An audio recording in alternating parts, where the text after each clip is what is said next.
अस्सलाम वालेकुम students. Last lecture में हम लोग कीज़ पढ़ चुके हैं, तो उम्मीद है आप लोगों को समझ आ चुकी होगी। आज के लेक्चर में हम लोग शॉर्ट क्वेश्चन करने जा रहे हैं इस चैप्टर के।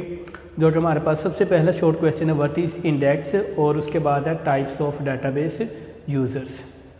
तो स्टार्ट करते हैं। सबसे पहले हमारे पास है इंडेक्स। अब इंडेक्स बेसिकली हमारे पास होता है एक टेबल को बोलते हैं। Index is a basically table.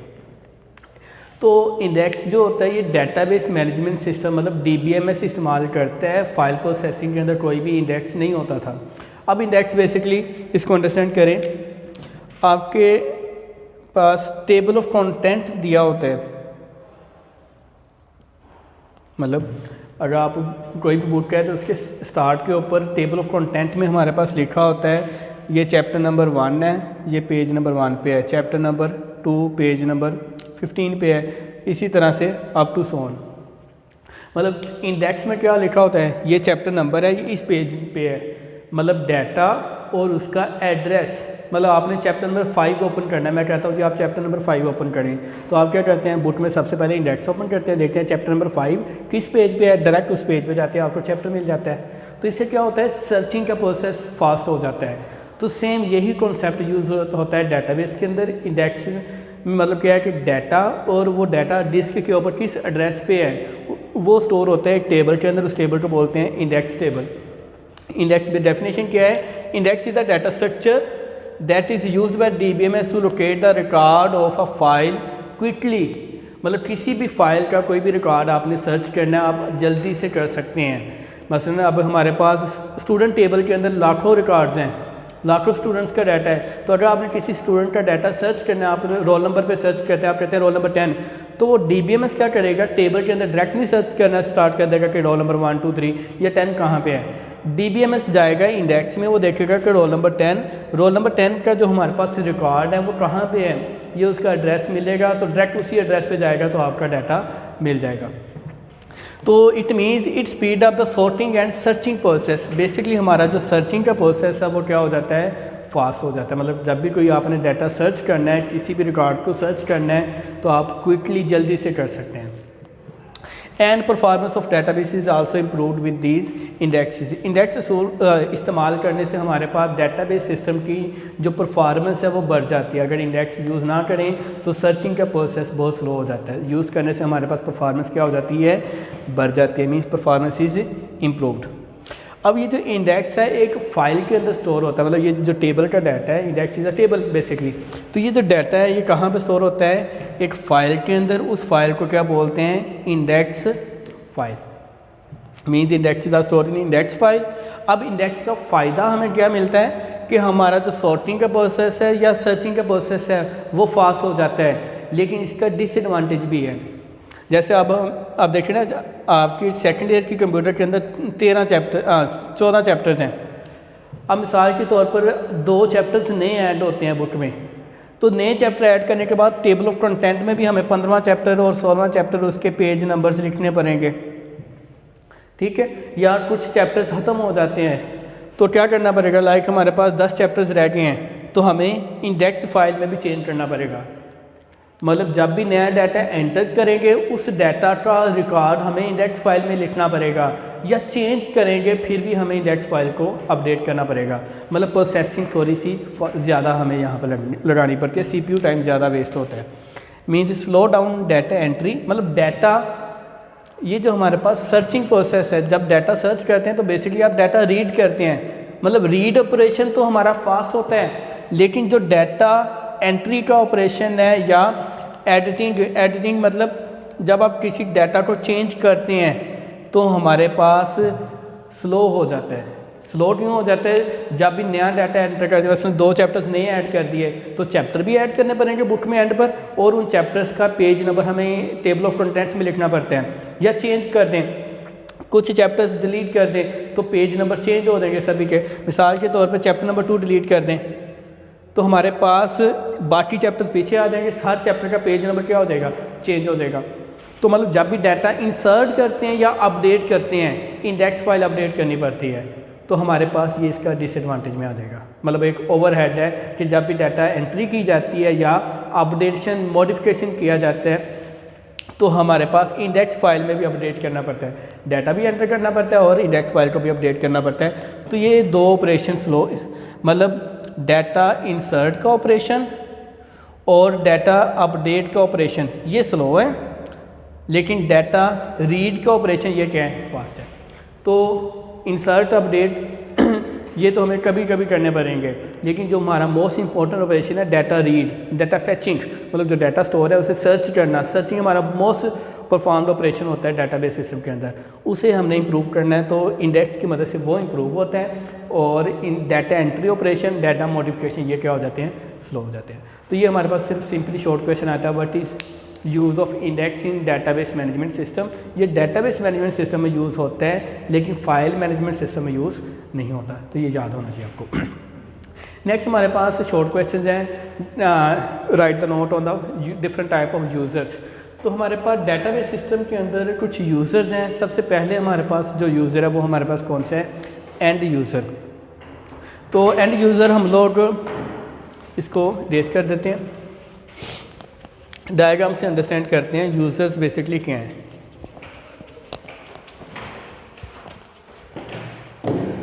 हमने डाटाबेस सिस्टम का जो डायग्राम ड्रा किया था उसमें हमने कहा था कि फ्रंट एंड पे ये एप्लीकेशन प्रोग्राम्स हैं।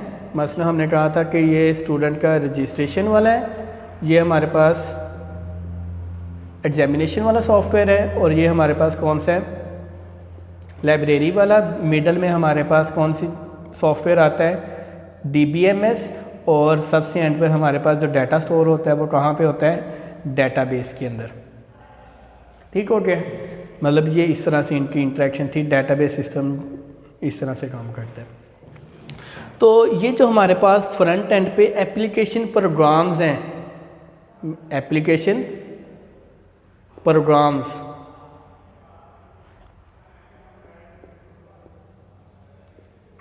इस एप्लीकेशन प्रोग्राम को इस्तेमाल करने वाले, मतलब वो लोग जिनके लिए ये एप्लीकेशन प्रोग्राम बनाया है, इस एप्लीकेशन प्रोग्राम के थ्रू डाटाबेस में डाटा स्टोर करते हैं और डाटाबेस का डाटा रीड करते हैं। यहाँ पे जो लोग हैं जो एप्लीकेशन प्रोग्राम्स को इस्तेमाल करते हैं उन्हें बोलते हैं एंड यूज़र्स। क्या बोलते हैं, एंड यूज़र, मतलब फाइनली जिन्होंने सॉफ्टवेयर को डाटाबेस सिस्टम को यूज़ करना है। मतलब अगर हमारा पास एक बैंक की डाटाबेस काम कर रही है तो बैंक की डाटाबेस है, ये DBMS है, और बैंक के जो वहाँ पे लोग काम कर रहे हैं, चाहे वो मैनेजर है या जितने भी लोग हैं, कैशियर, मैनेजर, जितने भी लोग हैं, वो इन एप्लीकेशन प्रोग्राम्स को इस्तेमाल करते हुए डाटाबेस के ऊपर डिफरेंट ऑपरेशन परफॉर्म करते हैं। तो ये जो बैंक के अंदर लोग होंगे ये क्या बोलेंगे हम लोग, एंड यूज़र्स। अब एंड यूज़र्स के लिए इन्हें नहीं पता कि एप्लीकेशन प्रोग्राम कैसे बने हैं, इन्हें बनाने भी नहीं आते, बस इन्हें इस्तेमाल करना आता है। इन्हें जस्ट सॉफ्टवेयर को या एप्लीकेशन प्रोग्राम को इस्तेमाल करने का नॉलेज होना चाहिए, बाकी कोई भी टेक्निकल नॉलेज नहीं है तो ये एप्लीकेशन प्रोग्राम्स को इस्तेमाल कर सकते हैं। अब एंड यूज़र के आगे हमारे पास दो टाइप्स होती है, हमारे एक होती है नेवी यूज़र्स और एक हमारे पास आती है सोफिस्टिकेटेड। नेवी यूज़र मतलब जिन्हें सिरे से ही टेक्निकल नॉलेज नहीं है, प्रोग्रामिंग का नहीं पता, उन्हें नहीं पता एप्लीकेशन प्रोग्राम क्या होते हैं, उन्हें नहीं पता DBMS क्या है, उन्हें नहीं पता डेटाबेस क्या है, उन्हें सिर्फ इस एप्लीकेशन प्रोग्राम को इस्तेमाल करना आता है। मतलब they have no technical knowledge are called naive users. और जिन्हें टेक्निकल नॉलेज होगा उन्हें बोलेंगे सोफिस्टिकेटेड यूज़र्स। मतलब उन्हें एप्लीकेशन प्रोग्राम इस्तेमाल करने भी आते हैं, उन्हें पता है कि एप्लीकेशन प्रोग्राम कैसे बनाए जाते हैं या DBMS क्या होती है, या वो DBMS के ऊपर SQL लैंग्वेज यूज़ करना भी आती है उन्हें। ठीक है, यूज़ नहीं करते, उन्हें पता है वो एंड यूज़र इसी को इस्तेमाल करते हैं। मिसाल के तौर पर मैं अपनी एग्जांपल ले लूँ तो मुझे पता है कि कैसे ये एप्लीकेशन प्रोग्राम्स काम करते हैं। जैसे फेसबुक है तो फेसबुक एप्लीकेशन यूज़ करते हैं, वो बेसिकली एप्लीकेशन प्रोग्राम है, वो DBMS के साथ इंटरेक्शन करती है, वो DBMS कहाँ पर डाटा स्टोर करता है, डेटाबेस में। तो मैं जो हूँ एप्लीकेशन प्रोग्राम को यूज़ कर रहा हूँ, फेसबुक ऐप को यूज़ कर रहा हूँ, लेकिन मुझे इससे ज़्यादा टेक्निकल नॉलेज भी है, तो मैं किस में आ जाऊँगा, सोफिस्टिकेटेड यूज़र में। ठीक हो गया। तो आपके सिलेबस में सिर्फ एंड यूज़र ही है। एंड यूज़र क्या है, they interact with the database through this application programs. ठीक ठीक है। तो डेफिनेशन क्या है, end user are the person who directly interact with the database system, मतलब जो इस्तेमाल करते हैं, जो इस सिस्टम को इन एप्लीकेशन प्रोग्राम्स के थ्रू एक्सेस करते हैं, उन्हें क्या बोलते हैं, एंड यूज़र्स। उसके बाद क्या है, they have no technical knowledge, उन्हें नहीं पता कि डेटाबेस क्या होती है, DBMS क्या है, डेटाबेस मैनेजमेंट एप्लीकेशन प्रोग्राम्स क्या हैं, and they interact through interface. अब ये इस डेटाबेस का डाटा यूज़ करते हैं, लेकिन उन्हें एक इंटरफेस प्रोवाइड किया जाता है। ये जो फ्रंट एंड पे हमारे पास एप्लीकेशन प्रोग्राम्स है, ये हम उनके लिए क्या है, इंटरफेस है। वो इंटरफेस के थ्रू इस डेटाबेस के ऊपर डिफरेंट ऑपरेशन परफॉर्म करते हैं। They must have knowledge of the software installed, मतलब ये जो एंड यूज़र हैं, इन लोगों ने अगर डेटाबेस के अंदर डाटा स्टोर करना है या डाटा रीड करना है, तो इन एंड यूज़र को इस एप्लीकेशन प्रोग्राम का नॉलेज होना चाहिए कि एप्लीकेशन प्रोग्राम को कैसे इस्तेमाल करना है। मतलब जो सॉफ्टवेयर इंस्टॉल है आपके सिस्टम के अंदर, उस सॉफ्टवेयर को कैसे यूज़ करते हुए डेटाबेस के ऊपर ऑपरेशन परफॉर्म करना है, बस वही आना चाहिए, बाकी टेक्निकल नॉलेज इन्हें कुछ भी नहीं चाहिए। And they do not write programs, ये एप्लीकेशन प्रोग्राम्स लिखते नहीं हैं, कोडिंग नहीं करते, प्रोग्रामिंग नहीं करते, जस्ट उसे इस्तेमाल करते हैं, उन्हें क्या बोलते हैं, एंड यूज़र। और इन एप्लीकेशन प्रोग्राम्स को लिखने वाले लोग जो होते हैं, उन्हें बोलते हैं एप्लीकेशन प्रोग्रामर्स। ठीक हो गया, तो ये हमारे पास है एंड यूज़र। नेक्स्ट हमारे पास कौन सा है, डेटाबेस एडमिनिस्ट्रेटर। सबसे ज़्यादा टेक्निकल पर्सन जो डेटाबेस सिस्टम, इस सिस्टम के अंदर एक तो यहाँ पे आगे एप्लीकेशन प्रोग्राम को इस्तेमाल करने वाला है, इस DBMS को जो इस्तेमाल करने वाला बंदा है उसे बोलते हैं DBA, डेटाबेस एडमिनिस्ट्रेटर। मतलब डेटाबेस एडमिनिस्ट्रेटर वो बंदा है जिसने इस DBMS को इस्तेमाल करते हुए ये डेटाबेस को क्रिएट करना है। इसके अंदर उसने डिफ़ाइन करना है कि टेबल्स कितने होंगे, टेबल के अंदर हमारे पास प्राइमरी की कैसे डिफ़ाइन करना है, फॉरेन की कैसे डिफ़ाइन करना है, रिलेशनशिप क्रिएट करेगा टेबल्स के दरमियान। तो ये सबसे ज़्यादा टेक्निकल पर्सन जो डेटाबेस सिस्टम के अंदर काम करता है उसे क्या बोलते हैं, डेटाबेस एडमिनिस्ट्रेटर। तो डेटाबेस एडमिनिस्ट्रेटर क्या इज़ अब रिस्पॉन्सिबल फॉर डिज़ाइन, मतलब ये जो डेटाबेस है इसको डिज़ाइन किया जाता है पहले, उसका एक लॉजिकल मॉडल क्रिएट करना है, फिजिकल मॉडल क्रिएट करना है, ये इसकी ज़िम्मेदारी है। उसको इम्प्लीमेंट करना, उसके ऑपरेशंस को मैनेज करना और उस डेटाबेस को मेंटेन करना, मतलब इस डेटाबेस से रिलेटेड जितने भी ऑपरेशंस होंगे, इस DBMS को इस्तेमाल करते हुए इस डेटाबेस के ऊपर सारे ऑपरेशन परफॉर्म करना is the responsibility of the database administrator. और यही डिफ़ाइन करेगा कि इस डेटाबेस के ऊपर किस एप्लीकेशन प्रोग्राम को मैंने एक्सेस देनी है, किसको नहीं देनी है, ये भी DBA डिफ़ाइन करेगा। Should have good communication skills, ये जो डेटाबेस एडमिनिस्ट्रेटर है सबसे ज़्यादा टेक्निकल पर्सन होता है डेटाबेस सिस्टम के अंदर। इसके अंदर कम्युनिकेशन स्किल्स होनी चाहिए। कम्युनिकेशन स्किल क्यों होनी चाहिए, क्योंकि इसने डेटाबेस क्रिएट करनी है। अब डेटाबेस के अंदर डाटा यूज़ करना है जो कि डिफरेंट यूज़र्स ने, एंड यूज़र्स ने इस्तेमाल करना है।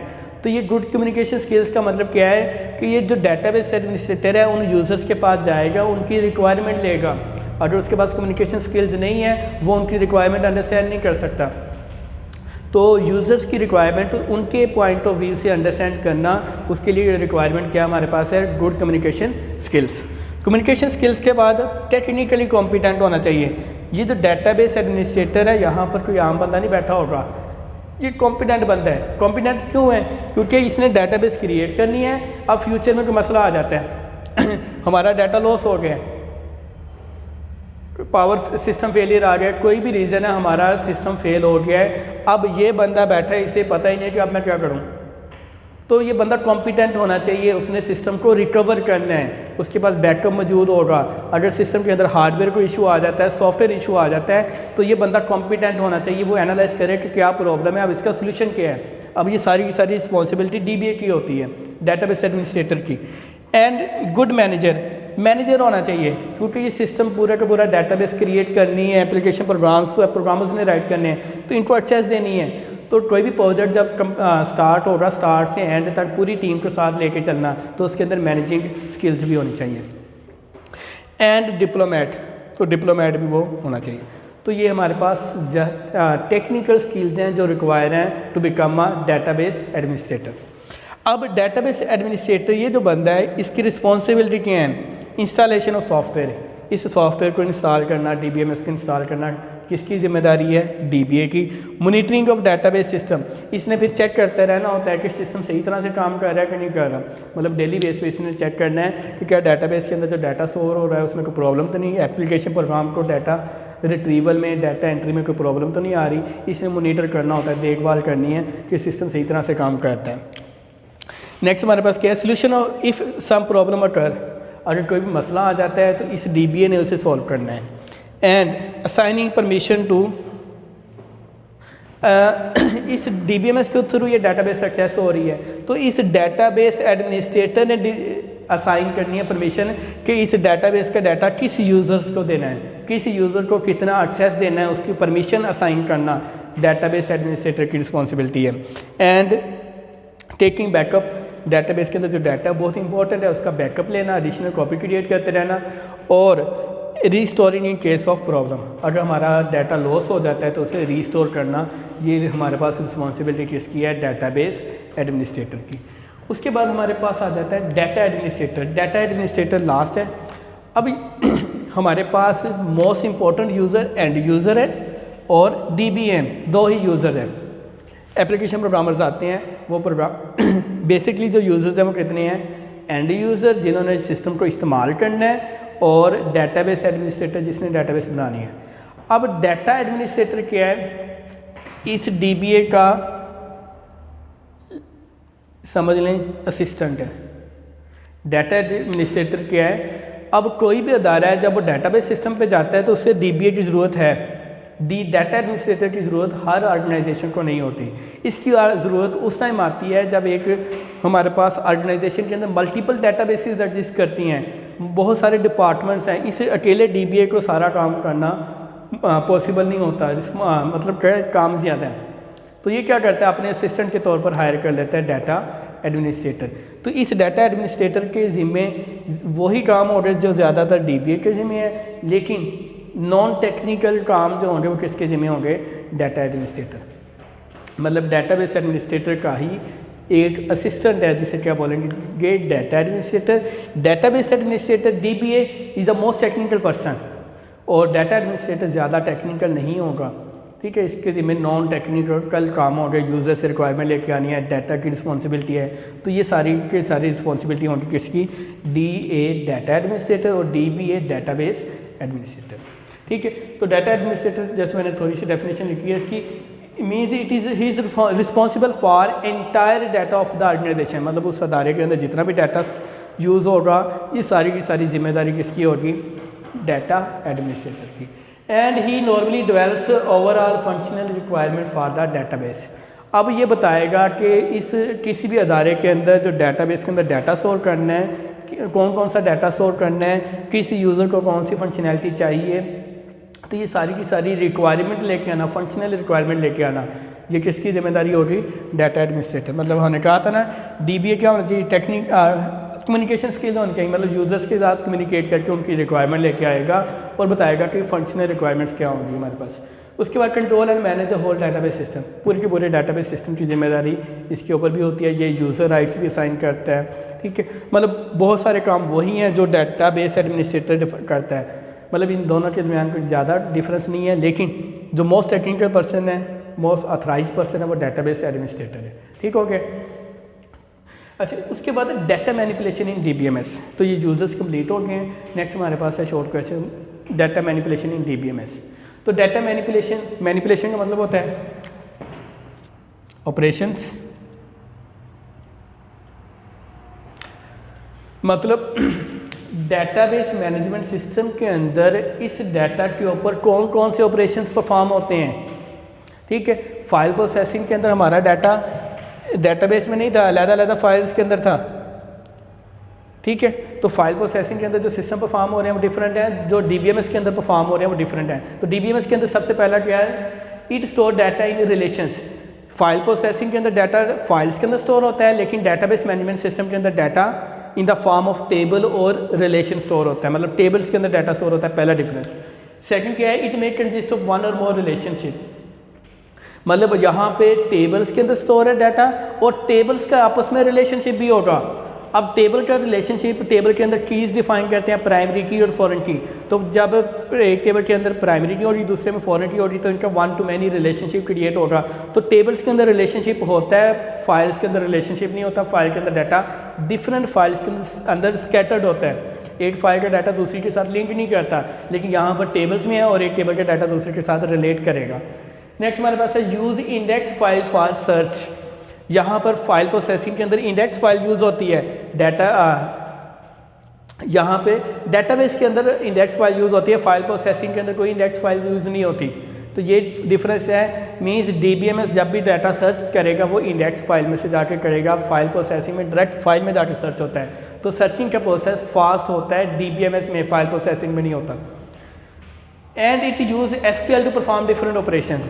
DBMS में क्या होता है, DBMS इस डाटाबेस के ऊपर जितने भी ऑपरेशन परफॉर्म करते हैं वो स्ट्रक्चर क्वेरी लैंग्वेज की मदद से किया जाता है। यहाँ पर ये जो फाइल प्रोसेसिंग सिस्टम के अंदर एप्लीकेशन प्रोग्राम्स हैं वो इस फाइल के ऊपर डायरेक्ट ऑपरेशन परफॉर्म करते हैं यूजिंग सम प्रोग्रामिंग लैंग्वेज। यहाँ पर प्रोग्रामिंग लैंग्वेज नहीं है, डाटाबेस मैनिपुलेशन लैंग्वेज है, स्ट्रक्चर क्वेरी लैंग्वेज, जहाँ पर डाटा डेफिनेशन और डाटा मैनिपुलेशन दोनों ऑपरेशन होते हैं। It provide the facility to insert. अब डाटाबेस के अंदर ना इस SQL की मदद से 4 ऑपरेशन परफॉर्म होते हैं। CRUD CRUD ऑपरेशन बोलते हैं। C means create, R means read, U means update और D मीन्स डिलीट। क्रिएट का मतलब डाटा इंसर्ट करना, डाटा इंसर्ट करना, इसे क्या बोलते हैं, क्रिएट। मतलब इस DBMS की मदद से हम लोग डाटाबेस के अंदर डाटा इंसर्ट कर सकते हैं। उसके बाद रीड, जो डाटा इंसर्ट किया उसे फ्यूचर में रीड करना, ठीक है। उसके बाद अपडेट, अपडेट का मतलब क्या है, जो पहले से डाटा स्टोर है उसे चेंज करना, और डिलीट का मतलब है उसे डिलीट कर देना। तो ये 4 लाइन में यही लिखा है। क्रिएट है, मॉडिफाई का मतलब अपडेट होता है, रिट्रीव का मतलब रीड करना और डिलीट का मतलब डिलीट है। तो मतलब ये डेटाबेस के अंदर मोस्ट इंपॉर्टेंट ऑपरेशन या मोस्ट फ्रीक्वेंटली यूज ऑपरेशंस होते हैं। CRUD operation, create, read, update and delete. तो ये 4 हमारे पास नेक्स्ट वाले पॉइंट हैं जो DBMS हमें फैसिलिटी प्रोवाइड करता है। तो चैप्टर 2 हमारा यहाँ तक एंड हो गया है। नेक्स्ट लेक्चर में हम लोग चैप्टर 3 से स्टार्ट करेंगे। तब तक के लिए अल्लाह हाफिज़।